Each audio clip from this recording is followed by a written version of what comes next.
We'll guide you through how to use the DaVinci Resolve Speed Editor to enhance your video editing workflow.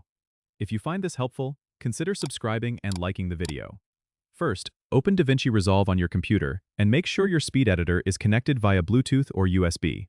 Once you're in the software, navigate to the Edit page where you'll primarily use the speed editor. Start by using the large search dial. This is great for scrubbing through your timeline quickly. You can rotate it to jog through frames or press down for shuttle mode, which lets you play back your footage at varying speeds. To cut clips, locate the Cut button on the speed editor. Simply position the playhead where you'd like to make a cut and press it. For trimming, use the Trim In and Trim Out buttons to adjust the start and end of your clips precisely. If you want to insert a clip from your media pool, press the Source button to switch views. Use the dial to find your clip. Then use the Insert button to place it directly into the timeline. The speed editor also has dedicated buttons for transitions and effects, allowing you to apply these with a single touch. To quickly navigate between clips on your timeline, use the Previous and Next buttons. This can save you a ton of time compared to using a mouse. If you make a mistake, the Undo button is your best friend. Press it to step back through your recent actions.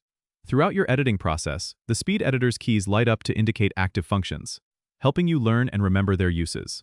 Once you've made your edits, you can move to the Deliver page to render your project. The speed editor really streamlines the editing process, letting you focus on creativity rather than clicking around with a mouse. Don't forget to subscribe and comment if this helped you out.